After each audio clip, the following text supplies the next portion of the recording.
నమస్తే తెలంగాణ ప్రజలారా, మీరు చూస్తున్నది నిరుద్యోగి న్యూస్. నేను మీరామషో. ఇక మీరు ముందుగాల గుర్తుపెట్టుకోవాల్సిన ముచ్చటేందులా అంటే, ఈ ప్రాంతంలో ఏమైనా సమస్యలు ఉంటే మన ఛానల్ నెంబర్ మీరు వీడియో చూస్తున్నప్పుడు కనబడుతుంది. మీకోసం నేను అని చెప్పేసి నెంబర్ కనబడుతుంది.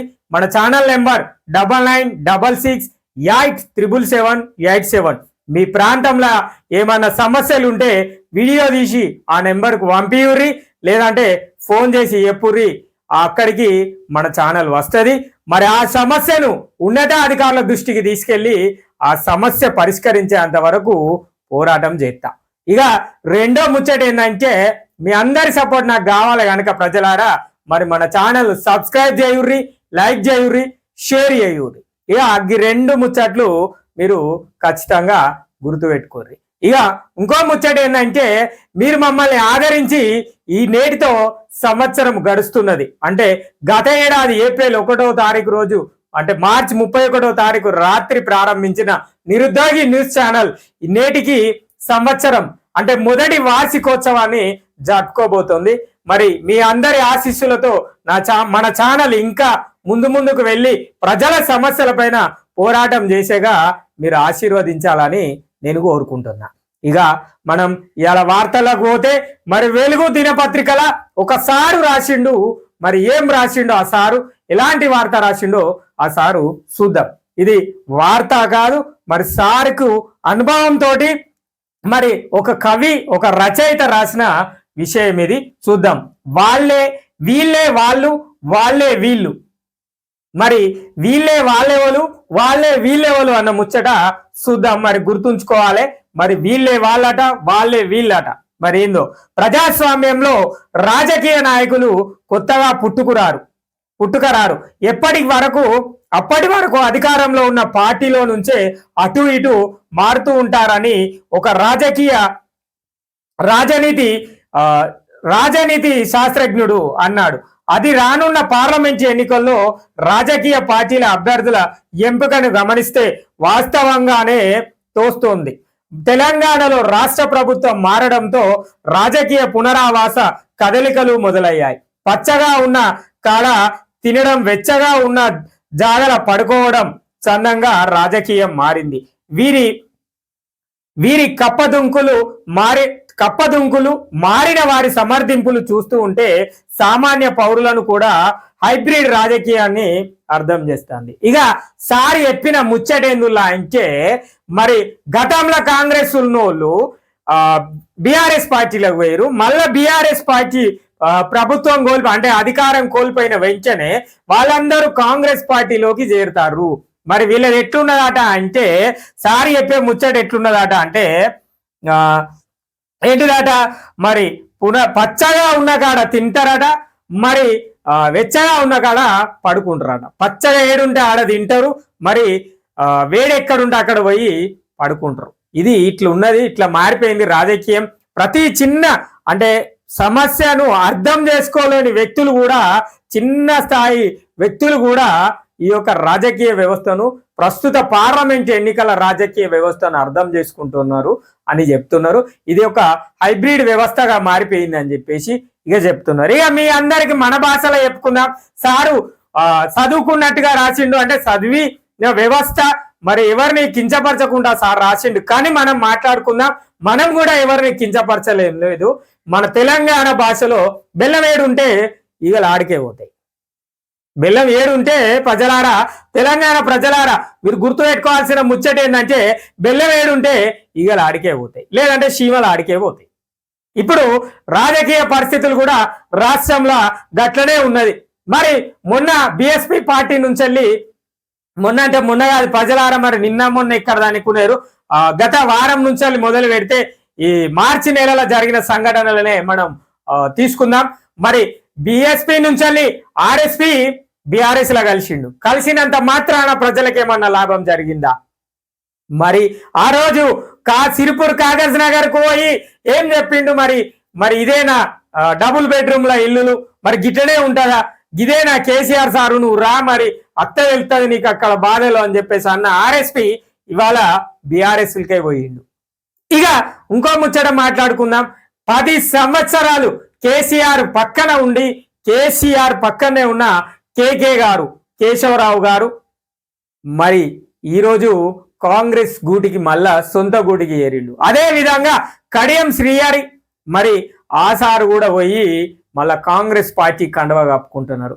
ఇక్కడ ప్రజలారా మనం అర్థం చేసుకోవాల్సిన ముచ్చట ఏంటంటే ఇక గుర్తుపెట్టుకోరు. కేకే రావు సార్ గురించి మాట్లాడుకుంటే సార్ రాజ్యసభ సభ్యుడు, సార్ వాళ్ళ కూతురు అనుకుంటా మరి హైదరాబాదు మేయర్, మరి వాళ్ళ కొడుకు ఏదో ఒక కమిటీ చైర్మన్ గా అంటే రాష్ట్ర చైర్మన్ గా ఉన్నాడు కొన్ని కార్పొరేషన్ సంస్థకు. మరి వాళ్ళకే 10 ఏళ్ల అనుభవం అయిపోయింది. ఇక అదే విధంగా కడియం శ్రీహరి సారు గతంలో అలా చూసిర్రు, మరి బీఆర్ఎస్ పార్టీ అధికారంలో ఉన్నప్పుడు చూసిండ్రు, అంతకుముందు టీడీపీలు ఉండే, మరి బీఆర్ఎస్ లకు వచ్చే బీఆర్ఎస్ నుంచి మళ్ళీ కాంగ్రెస్ పోయి. ఇక ఇంద్రకరణ్ రెడ్డి సారు మరి మొదట్లో కాంగ్రెస్ పార్టీ, మరి తర్వాత బిఎస్పి పార్టీ, ఆ తర్వాత మళ్ళీ బీఆర్ఎస్ పార్టీ, మళ్ళా ఇవాళ కాంగ్రెస్ పార్టీ. ఇది ప్రజలారా మనం సారి చెప్పేది వీళ్ళే వాళ్ళు, వాళ్ళే వీళ్ళు. ఇది ముచ్చట. ఎవ్వరు పార్టీ మారినా, మరి ఎవ్వరు వచ్చినా, ఎవ్వరు పోటీ చేసినా మన సామాన్య ప్రజల యొక్క పరిస్థితులు స్థితిగతులు అనేవి, ఆర్థిక వ్యవస్థ అనేది మారదు ప్రజలారా. ఇది మనం గుర్తుంచుకోవాల్సిన ముచ్చట. ఎవరైతే మన అభివృద్ధికి పాటుపడతారో వ్యక్తిగతంగా చూసి వారికి ఓటేయాలి. ఇక ఇలా రాజకీయ సమస్యలు ఏంటివో చెప్పాలా మళ్ళా. ఇలా రాజకీయ సమస్యలు మరి ఉదాహరణకు తీసుకుంటే మరి కడియం శ్రీహరి సారు అందులో పోతే అక్కడ గతంలో కాంగ్రెస్ పార్టీలో పనిచేసిన కార్యకర్తలు కావచ్చు, కింది స్థాయి నాయకుల పరిస్థితి ఏంది అనే పరిస్థితి నెలకొంటుంది. అంటే ఆ ఒక్క ప్రాంతమే కాదు, మరి అనేక ప్రాంతాలలో అనేక మంది అనేక సందర్భాలలో మనం వార్తలు చెప్పుకున్న ముచ్చట్లే కనబడ్డాయి.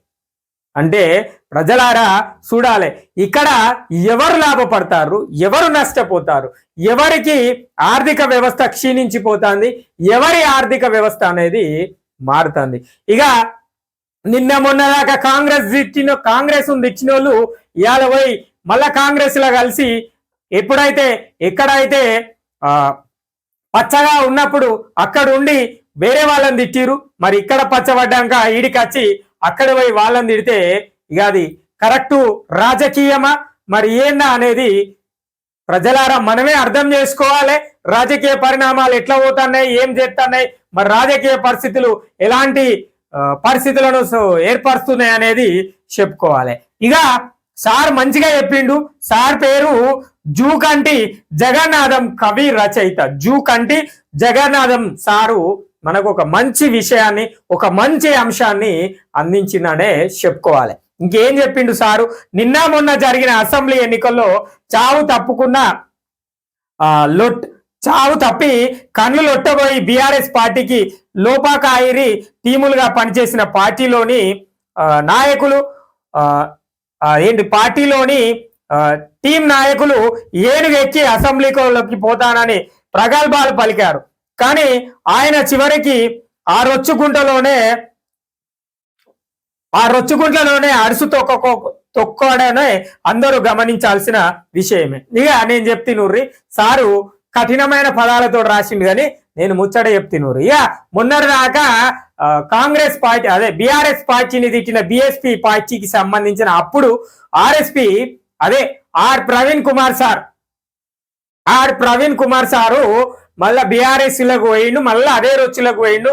మనందరికి బహుజనవాదాన్ని వినిపిస్తా అన్న సారు పోయి బహుజనవాదం దొరచేతిలో పెట్టిండు అని సార్ ముచ్చట సింపుల్ గా చెప్పిండు. ఇక ఏంటిదట అంటే ఆ నాయకుడి మాటలను నమ్మి విద్యార్థులు, ఉద్యోగులు, ప్రజా సమూహాలను ఆయన వంచిన తీరు మాత్రం క్షమాపణ చెప్పుకునేదే కాదు. ఇది ఇలా ఉంటే మరో జాతీయ పార్టీకి 3 నెలలకే పార్లమెంట్ ఎన్నికల్లో ఓడలు బండ్లైనట్లు బి టీమ్ గా మేము మారలేదని తర్వాత బి టీమ్ గా మేము మారలేదని చెప్తున్నారు. అంతేగాక బీఆర్ఎస్ పార్టీ 10 సంవత్సరాల కాలంలో రోల్డ్ గోల్డ్ గా కాదని స్వర్ణయుగాన్ని కీర్తిస్తూ నిగ్గాసుగా మాట్లాడడం చేసిందని చెప్పేస్తున్నది. మరొక వైపు ఒక్కొక్క నాయకుడు ఎలా ప్లేట్లు ఫిరాయిస్తున్నారో ఇతని చిలుక పలుకులను చూస్తే ఊసర వెళ్ళి సైతం సిగ్గుపడిపోతాయి. నక్కలు నవ్వుకున్నట్టున్నాయి.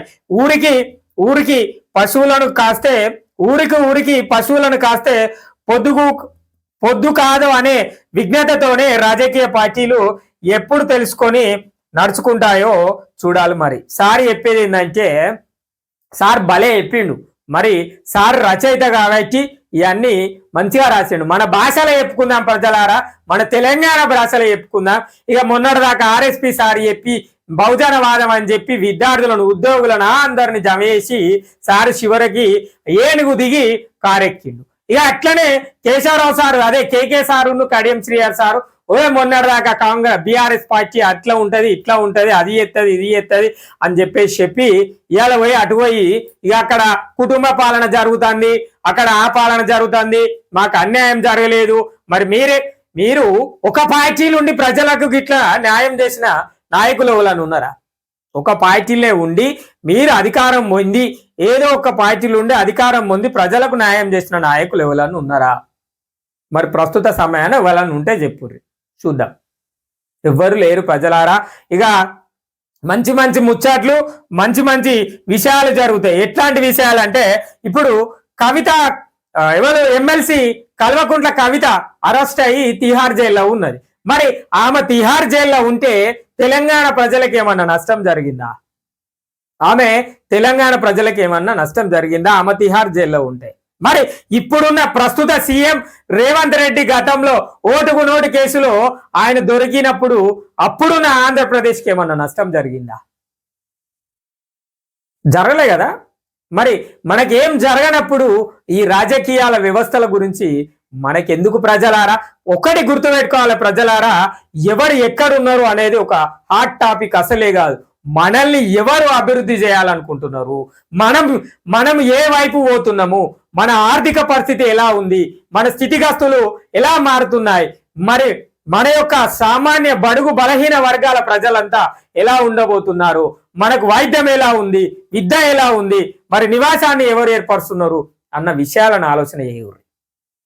అంతేగాని ఇక ఆమె తిహార్ జైలుకు పోయిందట, ఈయన ఢిల్లీ జైల్లో ఉన్నాడట, ఆయన ఎక్కడికో పోయిందట, మరి వాళ్ళ పార్టీ మొత్తం అంతా క్లీన్ స్వీప్ అయిందట, వాళ్ళ పార్టీలు ఎవరు లేరట, ఒక్క ఆయనే ఉన్నాడట. అంటే అది ఒక్క ఆయనే ఉండని వాళ్ళ పార్టీని తీసుకుపోయి కాంగ్రెస్ లోనే కలుపుకొని, కాంగ్రెస్ పార్టీని తీసుకొచ్చి వేరే పార్టీలనే కలుపుకొని, లేదంటే అన్ని పార్టీలు కలిసి ఒకటే వ్యవస్థగా ఉండని యూనియన్ గా ఉన్నా కూడా ప్రజలకు జరిగే నష్టం జరుగుతూనే ఉంటది. ప్రజల ఆర్థిక పరిస్థితులు స్థితిగతులు ఎన్నడూ మారవు. మరి పేద ప్రజల పైన ఏ ప్రభుత్వం కూడా కానరాదనే చెప్పుకోవాలి. ఇక ఇన్నూరులా నేను బీఆర్ఎస్ పార్టీకి మద్దతు, కాంగ్రెస్ పార్టీకి మద్దతు, బీజేపీ పార్టీకి మద్దతు మాట్లాడతలేను. రైతులకు నీరు అందుతలేదు, రైతులు గోస చెందుతారు. మరి ఆ గోస చెందుతున్న రైతులకు నీరందే ప్రయత్నం ప్రభుత్వం చెయ్యాలి. ఇది ప్రభుత్వం చెయ్యాలి. అనేక ప్రాంతాలలో అందడం లేదు. అలాంటి పరిస్థితులను నెలకొల్తున్నప్పుడు మీ రాజకీయ స్వలాభావాలు ఎందుకు, మీ రాజకీయం ఎందుకు? మేమే గనక మీకు ఓటేయకపోతే ఏ నాయకుడు అనేవాళ్ళు తయారు గారు. మేమే గనక ప్రజలమే గనక ఓటును గనక పక్కన పెడితే అసలు వ్యవస్థల ఏ రాజకీయ నాయకుడు కూడా ఉండడు. ముందే చెప్పిరు మార్పు కోరుతున్నాం, అందుకే ప్రభుత్వాన్ని మార్చినామని చెప్పేసి ప్రజలు అన్నారు. మరి మార్చినా కూడా పరిస్థితి మళ్ళా ఎప్పటి చిప్ప ఏనుగే వెళ్తుంది తప్ప తెలంగాణ రాష్ట్రంలో వేరే ఏం ఏర్పడతలేదు. ఏ ప్రాంతానికి పోయినా, ఏ కార్పొరేషన్కి పోయినా, ఏ మున్సిపాలిటీకి పోయినా, ఏ గ్రామ పంచాయతీకి పోయినా కూడా వాళ్ళే వీళ్ళు. ఇక కప్పులకున్న మెడలున్న కండువా తప్ప మారేది వాళ్ళ మనసు మారతలేదు. మరి ఒక గ్రామాన్ని అభివృద్ధి చేయాలంటే ఒక సర్పంచ్ మరి ఏ పార్టీ మద్దతు ద్వారానో గెలిచి మరి ఇతర పార్టీలకు అధికారం ఉన్న పార్టీలోకి పోయి మరి వాళ్ళ మనసు మార్చుకోవడం లేదు.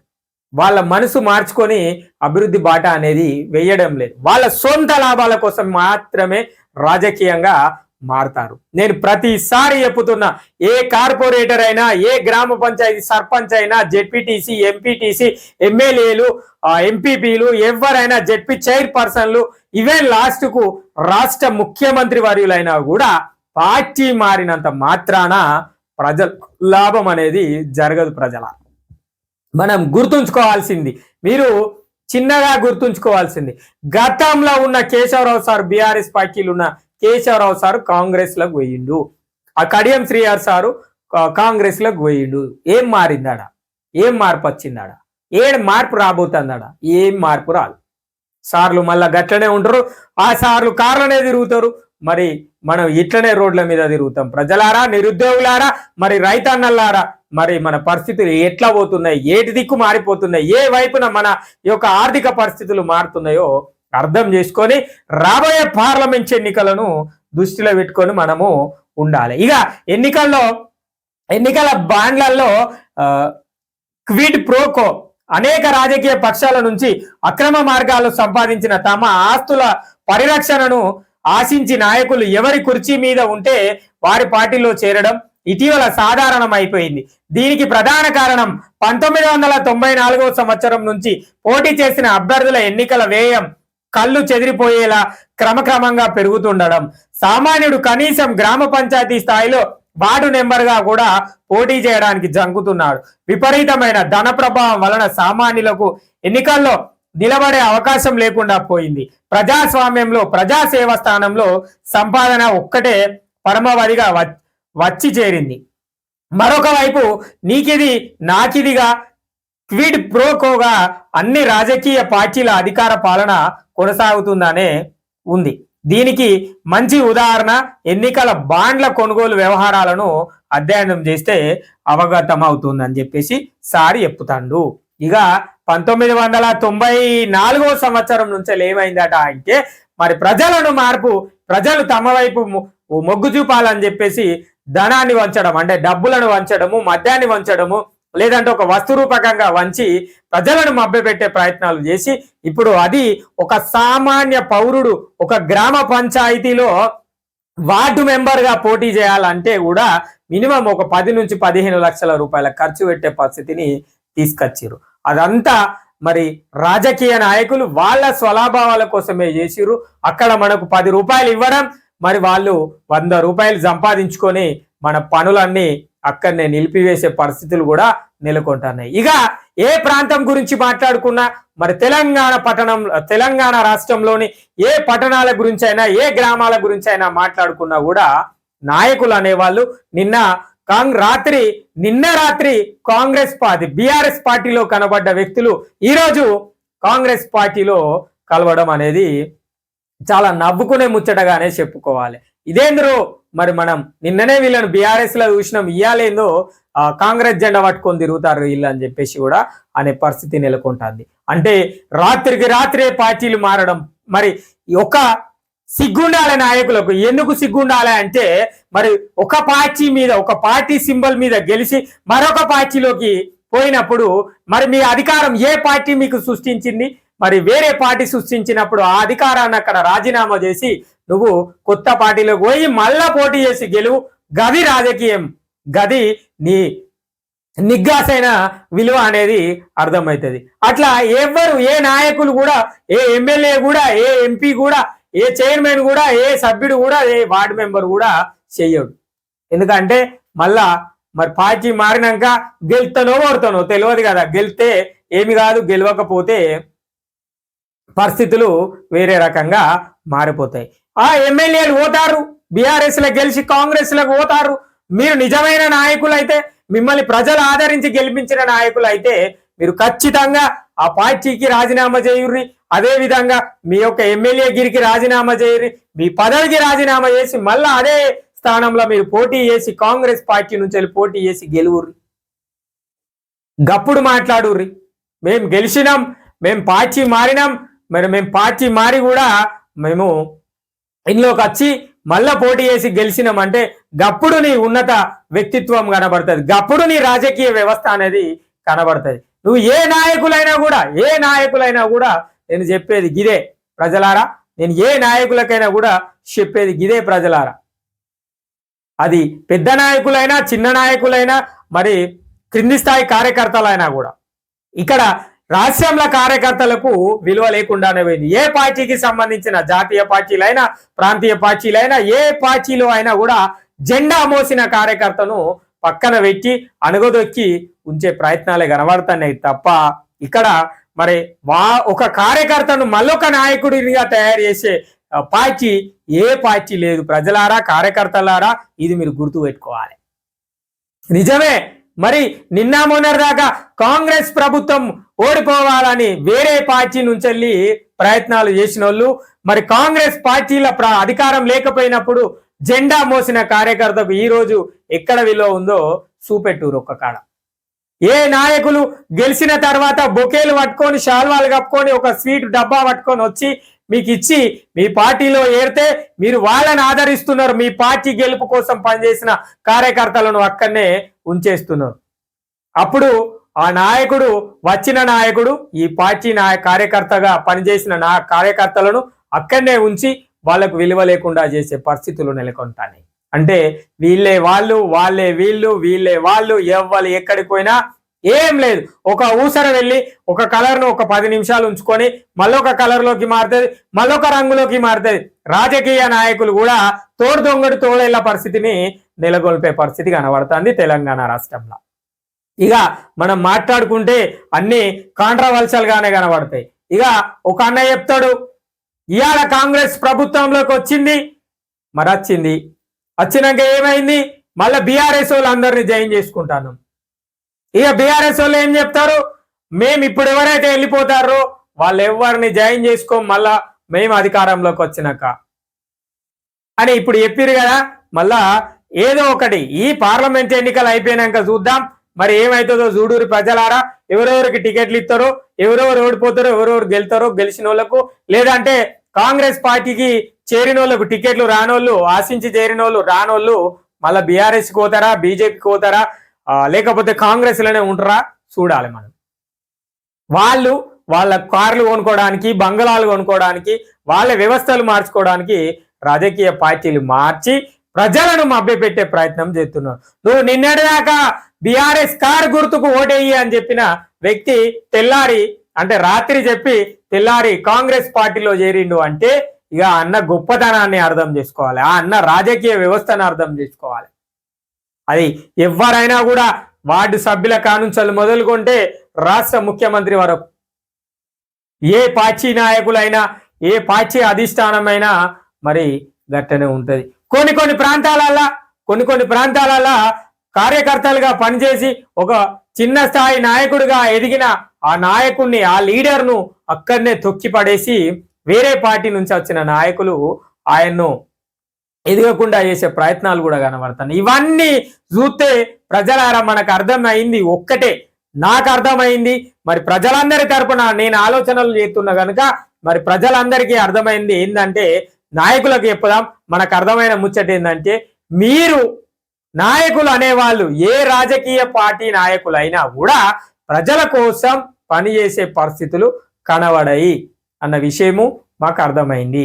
మా ఆర్థిక వ్యవస్థలను, మా యొక్క విద్యా వైద్యాన్ని, మా యొక్క కూడు గుడ్డను మరి మీరు సక్రమైన పరిస్థితిలో నడిపించే వ్యవస్థ తీసుకురాలేరు అన్న విషయము మాకు చక్కగా అర్థమవుతుంది.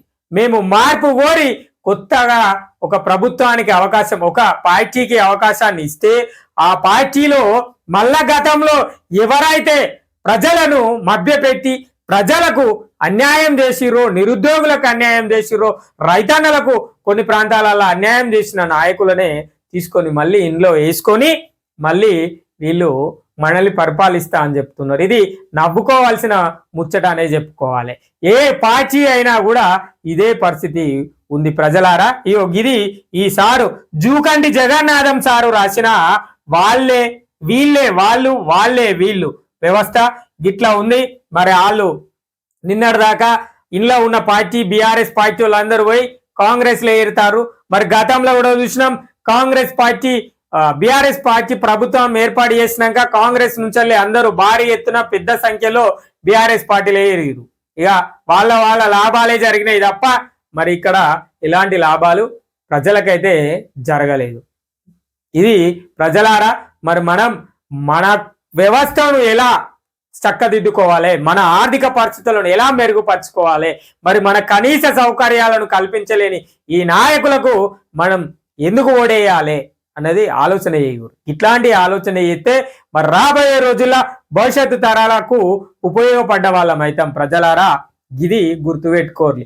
వీళ్ళే వాళ్ళు, వాళ్ళే వీళ్ళు అన్న ముచ్చట ఇది ప్రజలారా.